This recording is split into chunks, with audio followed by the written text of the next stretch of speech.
Hello everyone, क्या हाल चाल है बच्चे आप सब लोगों के। उम्मीद करता हूँ आप सब लोग अच्छे होंगे। First of all many congratulations to all the students जिन्होंने अभी सीएस प्रोफेशनल प्रोग्राम में एंट्री ली है।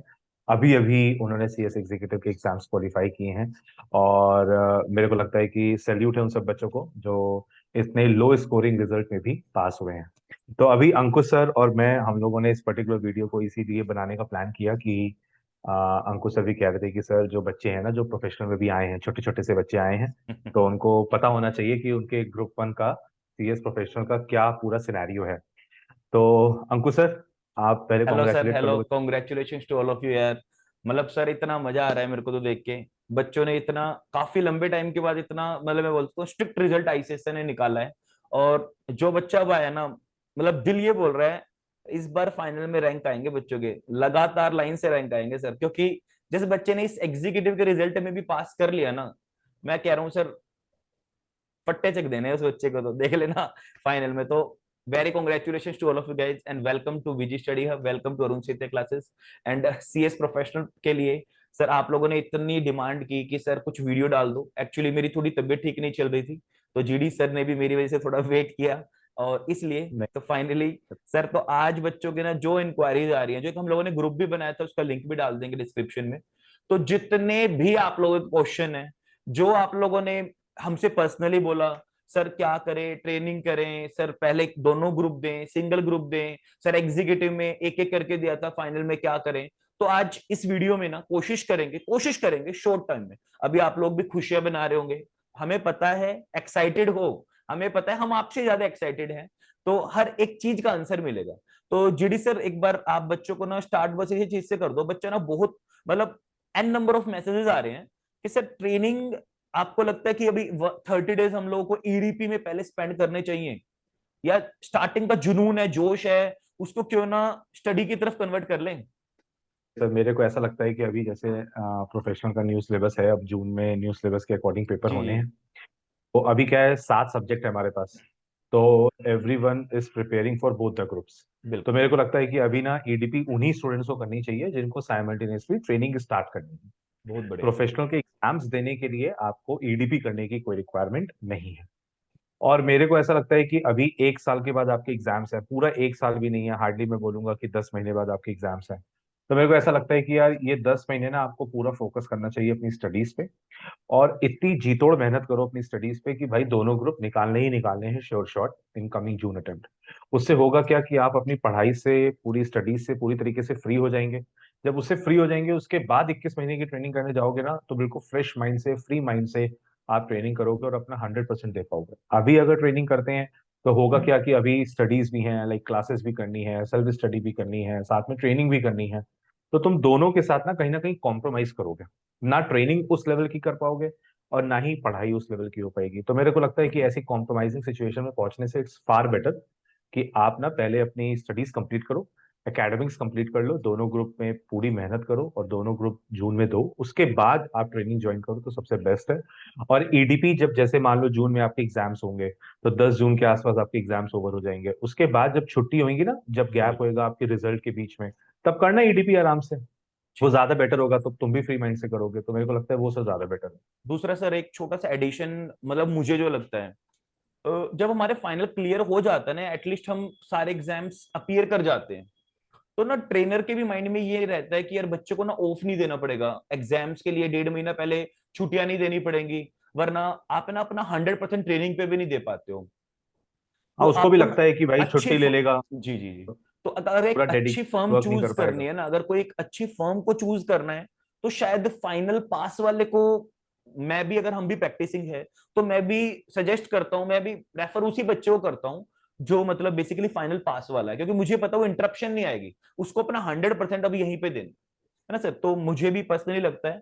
और दूसरा, आप अभी ईडीपी वगैरह में जाओगे तो स्टार्टिंग का 30 डेज 40 डेज तक जब आपकी चलेगी, तो उस टाइम पीरियड में यार काफी हद तक आप फाइनल को समझो, चीजों को समझो। अभी रिक्वायरमेंट नहीं है मेरे अकॉर्डिंग, तो जिस बच्चे को ट्रेनिंग ज्वाइन करनी है, मतलब सोच लिया कि सर करनी है, तो वो बच्चा ईडीपी ज्वाइन कर लो, अदरवाइज मतलब आप पहले एकेडमिक स्टार्ट करो। तो सर ये तो अच्छा सर, बात एक हो चीज गई। और, जी जी, हाँ एक चीज बोलिए। और मेरे को लगता है कि सर यार, जैसे अब हमारे ग्रुप वन में देखे जाए तो 4 सब्जेक्ट है। तो आप क्या पढ़ा तीन रहे हो सब सर, ये बताओ मुझे पहले, आप क्या पढ़ा रहे हो? सर मैं हमेशा से गवर्नेंस एथिक्स पढ़ा रहा हूँ, वही पढ़ाऊंगा। अच्छा। तो मेरे को ऐसा लगता है कि सर जैसे चार सब्जेक्ट हैं, तीन जी सब्जेक्ट हो जी। गया, एक एथिक्स का नाम इन्होंने चेंज कर दिया। ठीक पहले है। GRM करके था, जी जी। Governance risk management compliance and ethics. अब वो हो गया ESG, बस नाम ही ESG। चेंज हुआ है। बाकी ऑलमोस्ट कंटेंट सिमिलर है, और सिमिलर अच्छा। के अलावा एड ऑन और हो गया। ठीक है। मतलब जो कंटेंट था वो तो है ही है, मतलब हम्म। पहले करीबन 550 पेज का कंटेंट था, अभी करीबन 750 पेज का कंटेंट हो गया है। तो करीबन ICSI ने दो तो बढ़ा दिए हैं कि लो बेटा तुम्हारे दो सब्जेक्ट कम किए हैं, लेकिन कहीं ना कहीं कवर अप तो करेंगे। तो तो अभी क्या है कि सर हाँ। जैसे ESG के नाम से वो सब्जेक्ट आ गया, इन्वायरमेंटल सोशल एंड कंप्लायंसेस करके, गवर्नेंस करके। तो ESG करके सब्जेक्ट आ गया सर।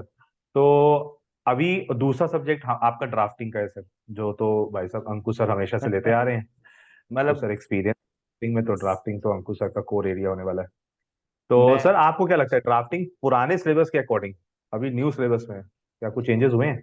सर पता है, इतनी ना रिक्वेस्टें की है, मतलब मैं कुछ भी बोलने से पहले आईसीएसआई को इतनी रिक्वेस्ट की, मेल किए कि यार हमारी फैमिली का ना बच्चा सीएस बन जा रहा है।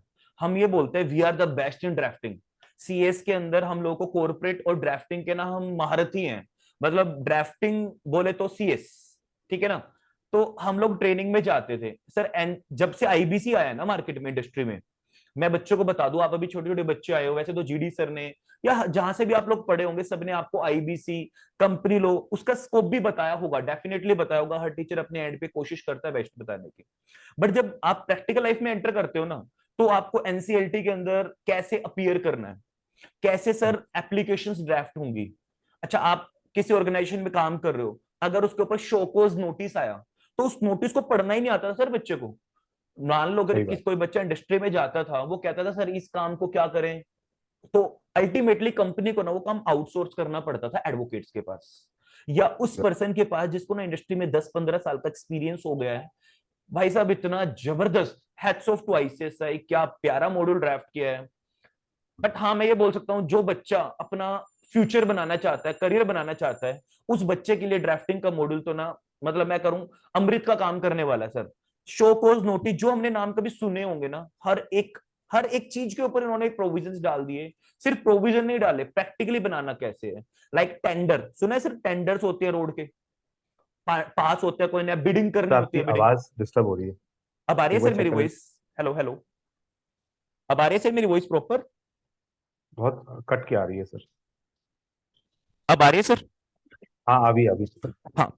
लाइक बिडिंग करनी होती है, टेंडर्स पास होते हैं, कोई रिप्लाई करना है। अच्छा, एक ना सर छोटी सी चीज है, अभी ना ओल्ड सिलेबस में रिजोल्यूशन ऑफ कॉर्पोरेट डिस्प्यूट एक पेपर होता था, आरसीडी।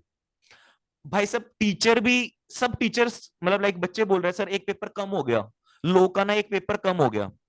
तो एक्चुअली मैं बताऊं सर, मतलब मुझे लगता है कि ना किसी ने गो थ्रू अभी चीजें की नहीं है प्रॉपरली।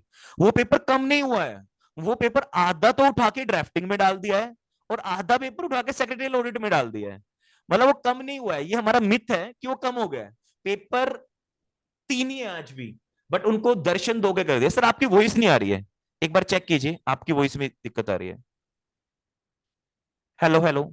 सर मेरी तो आ रही है, बट आपकी मेरे को सॉफ्टवेयर में नहीं दिख रही है वॉइस। एक बार हेडफोन दोबारा निकाल के डालो एक बार। अभी देखो सर। हाँ सर, आ रही है, आ रही है। मैंने कहा सर इसका मतलब आप ये कहना चाहते हो कि DD और ड्राफ्टिंग ये दो सब्जेक्ट हैं, दिख रहे हैं दो बट एक्चुअल में तीन है, हाँ एक्चुअली ऐसा में कहना तीन कह है। रहे हो? चलो और बिल्कुल सर, मैं सर। कह रहा हूं इतना जबरदस्त प्रैक्टिकल पेपर बनाया है सर। जितना मैं अपने बारे में एक चीज बताऊं, मैं सिर्फ है ना टीचिंग नहीं करता हूँ, टीचिंग तो करते करते हैं सर, इसके अलावा ना मैं प्रैक्टिस भी करता हूँ। और बिल्कुल ये बिल्कुल। चीजें ना हम प्रैक्टिकल लाइफ में जी रहे थे, और मैंने ना बहुत रिक्वेस्ट की थी आईसीएसए को भी, n number of time mail भी डाला। अभी लास्ट टाइम जब इलेक्शन हुए उस टाइम पे भी बात की कि सर बच्चा ना यहाँ सफर कर रहा है, ये इंप्रूवमेंट है। और मतलब मैं हैट्स ऑफ करता हूँ यार, आईसीएसए ने इतनी जल्दी इंप्रूवमेंट किया, इतनी जल्दी चीजों को अडॉप्ट किया। और आप देख सकते हो फाइनल का मॉड्यूल वो बनाया है। मतलब सर जिस दिन बच्चा पास होकर निकलेगा ना फाइनल से, आधा काम तो उसका आईसीएसए ने वैसे ही पूरा कर दिया है। नहीं तो सर ड्राफ्टिंग में तो चलिए ये हो गया कि एग्रीमेंट्स वगैरह ड्राफ्ट करने को होंगे। सर सैबी और लॉज जैसे की भी आपने आ बोला, गई सारी, फैमा हाँ के जैसे अंदर आपने सैबी एक्सपेक्टेशन में सब चीज। करनी जी है। जी। और ड्यू डिलिजेंस में क्या है सर फिर?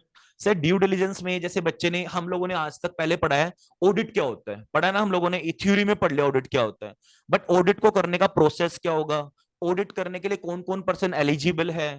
तो जो कुछ चैप्टर्स आरसीडी में ना 7-8 चैप्टर होते थे, 9 चैप्टर, 3 चैप्टर उठा के ड्राफ्टिंग में डाल दिए, रिमेनिंग चैप्टर उठा के डीडी में डाल दिए, और जो अननेसेसरी की रिपीटिशन थी वो वहां से हटा दी और आपके पेपर में, गवर्नेंस के पेपर के अंदर डाल दिया। तो आज भी है वो पेपर सर तीन ही, देखने में दो, समझ गए। सॉरी, देखने में दो लग हाँ रहे हैं। तो जी जी अभी सर ये गवर्नेंस में भी इन्होंने यही किया, आईसीएसआई की तरफ से अगर हम गवर्नेंस का मॉड्यूल देखें जी ईएसजी का, तो 3 पार्ट में तो डिवाइड किया इन्होंने, 65 मार्क्स, जी 20 मार्क्स और 15 मार्क्स। बट एक्चुअल में हुआ क्या कि जो कंटेंट पहले था वो आज भी है, वो तो है ही है, और उसके अलावा फॉरेन कंट्री के कॉर्पोरेट लॉज और इनकॉर्पोरेट कर दिए। पहले कम थे, अब बढ़ा दिए। तो हुआ क्या, वो सब्जेक्ट्स की शफलिंग हो गई है। जी जी बट एक्चुअल में जैसे अब जैसे इसमें क्या है कि जैसे एक कंपनी है, और वो कंपनी तो एक कॉर्पोरेट सिटीजन है, जी तो जी उसकी सोशल रिस्पॉन्सिबिलिटीज क्या है, इन्वायरमेंट के तरफ क्या रिस्पॉन्सिबिलिटीज है। और ये कुछ ऐसे टॉपिक्स हैं सर जो ना, एक्चुअल में होता क्या है कि जब नया नया एक पर्टिकुलर स्टूडेंट क्वालिफाई करता है ना, तो उसको इतनी जल्दी ना इस फील्ड का काम देखने को मिलता नहीं है। तो उसको ऐसा लगता है कि यार ये जो हमको सब्जेक्ट पढ़ाया जा रहा है ना वो बेकार था, क्योंकि बेकार हमको था। तो काम ही नहीं देखने को मिल रहा। सही एक्चुअल बात में है। होता है कि 5-7 साल एक्सपीरियंस जब हो जाएगा, जब उसको पॉलिसीज बनानी पड़ेंगी, जब वो लिस्टेड जहां कंपनी वो में जाएगा। पॉलिसीज बनानी आएंगी, तो वहां उसको ड्राफ्टिंग भी जरूरी है, बिल्कुल और बिल्कुल। एक्चुअल में कंपनी की रिस्पॉन्सिबिलिटीज के बारे में भी पता होना जरूरी है। तो ये सब्जेक्ट तो ऐसे है कि सर बहुत दूर की सोच के इस पर्टिकुलर सब्जेक्ट को बनाया गया, तो इन वो शॉर्ट तो बोले खैर। तो सर जैसे ओल्ड सिलेबस में बच्चा ये बोल देता था कि क्लास लो या ना लो, गवर्नेंस सेल्फ कर लो, अब वो काम नहीं होने वाला है, अब मतलब बच्चे को लेनी पड़ेगी क्लास, बोल सकता हूँ मैं इन पड़ेगा, और शॉर्ट। सर बिल्कुल सर, क्योंकि ना कंसेप्ट असल में है क्या सर, 800 पन्ने का मॉड्यूल है। ये नहीं पॉसिबल है ना कि स्टूडेंट के लिए कि बिना उसको पढ़े सिर्फ लर्न कर लिया, हाउ इज इट पॉसिबल? हम कैसे सही एक बात है। स्टूडेंट से एक्सपेक्ट कर सकते हैं कि उसने सब याद कर लिया? समझ के करेगा तो एक्चुअल में प्रिपेयर ज्यादा आसानी से होएगा, उसके लिए आसान हो जाएगा। तो मेरे को लगता है कि आईसीएसआई ने तो खैर एक रिकमेंडेबल काम किया है, कि भाई एकदम कमेंडेबल वर्क है। और मेरे को बिल्कुल लगता है कि तीनों सब्जेक्ट अच्छे भी, और सर एक चौथा हमारा सब्जेक्ट ओपन बुक। बिल्कुल। और ओपन बुक ओपन में बुक सर में क्या, क्या है सर, अब जैसे, बच्चों को आप क्या हाँ अब सजेस्ट जैसे करोगे अभी? आईपीआर है सर, तो मेरे को लगता है आईपीआर सर एक ऐसी फील्ड है जो मेरे को लगता है इंटेलेक्चुअल प्रॉपर्टी राइट्स की अगर हम बात करें, तो अभी क्या न्यू सिलेबस में भी आईपीआर 40 मार्क्स की है। ओके। अभी जो बच्चे अपियर होने जा रहे हैं, इन्होंने शायद आईपीआर उतनी डिटेल में नहीं पढ़ी थी एग्जीक्यूटिव में, ठीक है। तो इनको पूरा पढ़ना पड़ेगा। बट ये जो न्यू सिलेबस के स्टूडेंट्स आएंगे उनके लिए तो बहुत इजी हो जाएगा, क्योंकि 40 मार्क्स की ऑलरेडी एग्जीक्यूटिव में पढ़ कर आएंगे, और हम्म। 100 मार्क्स की फिर यहाँ पे पूरा सब्जेक्ट मिल जाएगा, तो उनको फायदा होगा। लेकिन ये कि आईपीआर क्या है कि सर आजकल इतनी नए नए बिजनेस ऑर्गेनाइजेशन बन रहे हैं किसी भी लेवल हम्म पे, एक हम्म कंपनी हो, प्रोप्राइटरशिप हो, पार्टनरशिप हो, हम्म। ट्रेडमार्क रजिस्टर हो रहे हैं, लोगो रजिस्टर हो रहे हैं। जी। आजकल कंटेंट क्रिएटर्स इतने हो गए हैं जो अपने कॉपीराइट करा लेते हैं अपने बिल्कुल कंटेंट को। बिल्कुल बिल्कुल। तो ये काम ऐसा है जो ना सिर्फ एक कंपनी तक सीमित नहीं है। बिल्कुल सर बिल्कुल। मतलब सिर्फ एक कंपनी को ट्रेडमार्क कराना है ऐसा पॉसिबल नहीं है ना, कोई भी बिजनेस ऑर्गेनाइजेशन हो सबको ही कराना है। जी। तो उस पॉइंट ऑफ व्यू से सब्जेक्ट की, मतलब मैं अगर बोलूँ कि प्रैक्टिकल लाइफ में क्या रिक्वायरमेंट है, तो बहुत जबरदस्त रिक्वायरमेंट है। और सच में देखा जाए तो जो भी बिजनेस ऑर्गेनाइजेशन है आज वो आईपीआर का इस्तेमाल कर रहा है। बिल्कुल बहुत सर सारे बिल्कुल। कंपनी, तो हम लोग ऐसे भी देखते हैं जो प्रैक्टिस ही सिर्फ किसमें करते हैं, आईपीआर में, आईपीआर के लाइक अंदर करते इंटेलेक्चुअल प्रॉपर्टी लॉस में। हैं बहुत सारे डेफिनेटली। एडवोकेट्स हैं ऐसे, तो अपने आप में बहुत बड़ी फील्ड है। तो मेरे को लगता है वो सब्जेक्ट एक अच्छा सब्जेक्ट रहने वाला है एक स्टूडेंट के पॉइंट ऑफ व्यू से। तो ये 4 सब्जेक्ट की डिटेल अगर हम लोग देखें, तो 2 सब्जेक्ट अंकुश सर ले रहे हैं, ड्राफ्टिंग और डीडी। जी। ड्राफ्टिंग जान एकदम एक तरीके से ऐसे समझ लीजिए हम्म। कि ग्रुप 1 की। और एथिक्स गवर्नेंस की अगर मैं बात करूं, जो अच्छा एक चीज और सर, एक छोटा सा मिथ जी। बच्चों को और है कि गवर्नेंस के सब्जेक्ट में कंपनी लॉ आती है। आती है, मैं नहीं बोलता कि कंपनी लॉ नहीं आती, कंपनीज एक्ट के बहुत सारे प्रोविजंस हैं, हम्म। एलओडीआर के प्रोविजंस हैं, आईसीडीआर के प्रोविजंस हैं, बट उसका रिलेवेंस कुछ और है। मतलब उसके प्रेजेंटेशन का तरीका कुछ और है, क्वेश्चन को पुटअप किसी और तरीके से किया गया है। बिल्कुल यही चीज और मैं होता है कि बोलना चाह रहा बच्चे को ऐसा लगता है कि बस प्रोविजन पढ़ लिया काम हो गया, और यहीं फंस जाता है वो, क्योंकि क्वेश्चन पूछा किसी और तरीके से जाएगा। तो हूँ। मुझे वो लगता है कि अच्छा, सर और ना हम लोग को, हाँ जी पूरी हाँ जी इन प्लीज। डेप्थ स्टडी करके आए हो आप मॉड्यूल की, मतलब हमने ना जल्दी में कुछ नहीं डाला, मतलब बोलते ना नहीं नहीं सर, 100 तो सुनार लगता की है एक कि लुहार की, तो वो ये बिल्कुल सर, लोहार अब तो वाले बुक्स पंचेस वगैरह लग भी रहे रेडी, हैं। अब तो बुक्स भी रेडी हो रही है सर, बिल्कुल हाँ एकदम। जी। अब तो बस हम लोग तैयारी अच्छा, में है कि भाई कुछ फटाफट से बच्चे कह रहे थे कि शॉर्टलिस्ट सर करें। हमें ना गवर्नेंस के लिए या डीडी के लिए पहले कंपनी लो दोबारा से पढ़ना पड़ेगा, या पढ़ा रहे होंगे, तो आपको नहीं लगता वो टाइम वेस्ट होगा बच्चे का? नहीं सर, मेरे को तो ऐसा लगता है कि भाई जो प्रोविजंस हमारे इस पर्टिकुलर सब्जेक्ट में होंगे वो तो हम भी हमें पढ़ाएंगे। हम कवर ये थोड़ा करना ना बोल के पड़ेगा। आएंगे कि, हम ये थोड़ा ना बोल के आएंगे कि हम एग्जीक्यूटिव में पढ़ कर आए थे, ये तो तुमको आता ही होगा। नहीं, ऐसे अगर थोड़ा ना बोल। मुझे साथ साथ अगर कंपनी लोग की क्लास भी लेनी पड़े दोबारा से, नहीं कंपनी नहीं लो सर, इनकी ऐसा तो। ऐसा मेरे को नहीं लगता कि ऐसी कोई कोई खास रिक्वायरमेंट है। और आप पास होकर आए हैं, तो सही हाउ बात कैन है। यू से दैट कि आप अच्छे से पढ़ के नहीं आए? आपको बिल्कुल फिर से पढ़ने की, अभी तो पढ़कर आए हो और मार्क्स आए हैं वो भी इतने लो स्कोरिंग रिजल्ट में, तो बिल्कुल बिल्कुल। जेन्युइनली आपने पढ़ाई की थी तभी आप पास हुए हो। तो मेरा मानना है कि ऐसा नहीं है कि आपको फिर से कंप्लीट और पूरा पढ़ना पड़े तभी आपको ये पर्टिकुलर सब्जेक्ट समझ में अच्छा आएगा। सर, एक चीज ऐसा और, कुछ नहीं है। बच्चा ना हाँ थोड़ा जी सा सर। परेशान है, वही बोल रहे हैं कि सर क्या फाइनल में भी आप एग्जीक्यूटिव की तरह गवर्नेंस, जैसे कि थोड़ा थ्योरेटिकल है कंपैरेटिवली, तो क्या आप उसमें नोट्स क्लास में बनवाते हो, क्या करोगे हाँ सर आप? सर थोड़ा सा बिल्कुल, मेरा तो मतलब थोड़ा सा पास्ट ब्रीफ करो। एक्सपीरियंस ही बच्चों के साथ ऐसा रहा है जी। कि जैसे जो पुराने स्टूडेंट्स मेरे रहे हैं वो एक्चुअल में मेरी टीचिंग के लिए इसीलिए रिकमेंड करते हैं क्योंकि उनको लगता है कि एथिक्स के सब्जेक्ट में नोट्स बनने चाहिए, और मैं क्लास में ही नोट्स तैयार करवा देता हूँ। बहुत बढ़िया तो सर। उससे होता क्या है कि जो हैंड रिटन नोट्स बन जाते हैं ना, वो हमारे लिए एक तरीके से समरी का काम करते हैं। बिल्कुल। और होता क्या है सर, जब हम पढ़ते पढ़ते लिख रहे होते हैं ना, तो हमको एक्चुअल में समझ में आता है। कोई लिखे लिखाए नोट्स दे देना, फिर उसको जी। लगता है कि भाई एक तो टेक्स्ट बुक पढ़ो, जी। फिर ऊपर से ये नोट्स पढ़ो, तो वो नोट्स थोड़ा सा पढ़ो। गलत हो जाता है। तो क्लास में ही हम पढ़ते पढ़ते नोट्स बना लेते हैं ना, तो वो क्या रहता है, मन भी लगा रहता है, और इंजॉयमेंट करते करते कहीं ना कहीं जी। हमारा मैटर भी तैयार हो गया, हमको पता भी लग गया कि हमको एग्जाम में लिखना क्या है, किस तरीके से लिखना है। तो राइटिंग प्रैक्टिस ना साथ ही में होती चली जाती है, बिल्कुल। अलग से उसके लिए मेहनत नहीं करनी पड़ती। तो वो तो खैर हम लोग कर ही रहे हैं, उसमें तो कोई दिक्कत ही नहीं है। और ड्राफ्टिंग में तो मेरे को लगता है कि सर आप ड्राफ्ट करवाना ही पड़ता है क्लास में, सर इतने बिना उसके ड्राफ्ट काम ही कर नहीं लेते चलना। हैं हम, इतने ड्राफ्ट कर लेंगे ड्राफ्टिंग की क्लास में कि ड्राफ्ट भी बोलेगा भाई मेरा पीछे छोड़ दो, और अब है ना कुछ और पढ़ना स्टार्ट कर दो, मतलब इतना। सर मतलब ड्राफ्टिंग और के लिए तो। उसमें और कराना बनता भी है क्योंकि है। जी जी। मैं वही कह रहा हूँ ना बिल्कुल सर, है, तो सही। ड्राफ्टिंग तो आपका ना फ्यूचर है। ड्राफ्टिंग एक एक्सेल है, मतलब अगर आप पर मंथ का आपका पैकेज, पर मंथ का 1 लाख रुपीज अगर आपको मिलना है, तो ड्राफ्टिंग अगर जिस बच्चे की अच्छी है ना, तो ट्रस्ट करना एटलीस्ट 20% आपको एक्स मिलेगा ही मिलेगा, 20% आपको ज्यादा मिलेगा ही मिलेगा। तो ये चीज जस्ट माइंड में बिकॉज ऑफ जरूर द रखना। रीजन की, हाँ। बिल्कुल बिल्कुल। सही बात है सर। तो ये ओवर द तो मेरे को टाइम लगता है कि क्या सर आती अब है तो, चीज? जी, ओवर द टाइम आएंगी, ऐसा नहीं है हाँ। कि हमें हम्म। कुछ भी करने से मतलब पढ़ने से आ जाएगा, प्रैक्टिस करनी पड़ेगी। और वो डीडी की, यानी डीडी को फुल नेम है सर हमारा secretarial compliance management and audit and due diligence, basically जो न्यू सिलेबस में आया है। और एक लास्ट चीज, ड्राफ्टिंग में भी ना पार्ट में डिवाइड कर दिया है। तो जो आपके सीनियर्स अच्छा। आपको बोलेंगे कि 100 मार्क्स का पेपर आता है, ऐसा नहीं है। आप दो पार्ट कर दिया, drafting and conveyancing and pleadings and appearances. तो 70-30 का ये रेशो है, और 40-60 तो का हमारा compliance management and due diligence में रेशो है। ऐसे गवर्नेंस में भी ये तीन चार ठीक पार्ट रहता है। होंगे। गवर्नेंस में भी 3 पार्ट है सर, तीन। तो मार्क्स सिक्सटी लेना फाइव मुझे लगता है कंपैरेटिवली इजी है पार्ट फॉर्म में डिवाइड करके। सर वो सही रिपीट भी करो। रहता है सर, बच्चे रिपीट को करो आप अपने, क्लैरिटी रहती कितने है। पार्ट है गवर्नेंस में? पार्ट है सर गवर्नेंस में, पहला 65 मार्क्स का है जो जी। गवर्नेंस के रिगार्डिंग है। अच्छा। फिर उसके बाद एक रिस्क मैनेजमेंट का एक अलग से यूनिट जी। है जो 20 मार्क्स की है। और फिर एक इन्वायरमेंटल स्टडीज करके जो है वो जी। 15 मार्क्स का है। तो 65, 20 और 15 के 3 पार्ट्स। ठीक है। तो उस तरीके से, तो सर बा- स्ट्रेटेजिकली अगर हम पढ़ेंगे तो मेरे को लगता है कि हमारे लिए इजी होएगा उसको मैनेज कर पाना। दूसरा सर, आप एक चीज यही भी बोल रहे थे ना कि जैसे एलओडीआर वगैरह है, तो मैं भी नोट कर रहा था, जैसे पहले में मैं गवर्नेंस पढ़ाता था, तो एग्जाम में ना एक्चुअली वो डायरेक्ट रेगुलेशंस के तो क्वेश्चन देते ही नहीं है, वो देते ही नहीं नहीं सर, गवर्नेंस वो के एंगल मतलब के ही नहीं, क्वेश्चन है ना? वो तो नहीं, वो देने का मतलब ही नहीं है। हाँ, तो वो चीज ध्यान रखो। एंड सेकंड थिंग यार, बिल्कुल। सेकंड ग्रुप हमारा विवेक गाबा सर, सब बच्चे जानते होंगे। तो सीआरआई पेपर हमारे विवेक गाबा सर ले रहे हैं, और बिल्कुल सर। कॉर्पोरेट फाइनेंस का पेपर जो है वो अरुण सेते सर ले रहे हैं। इलेक्टिव पेपर मतलब मेरी तो जीडी सर की रिकमेंडेशन भी यही रहेगी कि आप आईबीसी चूज करो, ठीक है ना? और 7 पेपर का कॉम्बिनेशन है, 5 पेपर आपके पूरे जो आपको रिटेन करने हैं, और 2 पेपर ओपन बुक है, बट वो भी मैं यही बोलूंगा ओपन चैलेंज है। आपको चैलेंज किया जाएगा कि हाँ कभी किसी के बहकावे में आ जाओ, उसमें भी आपको मेहनत उतनी ही करनी है जितनी भी मेहनत करनी रेगुलर पड़ेगी। लेक्चर में होगी, ठीक है? इवन उससे ज्यादा बिल्कुल ही करनी मान के पड़ेगी। चलना। तो हाँ। बहुत बच्चे बढ़िया के है। बताए दिमाग में क्या आता है सर कि ओपन बुक एग्जाम है, हम बुक्स ले जाएंगे भाई, हम तो महारथी हो गए। नहीं नहीं बस नहीं ये नहीं। सोच ही लेते हैं, ऐसा कुछ नहीं है भाई, अच्छे से पढ़ना पड़ेगा।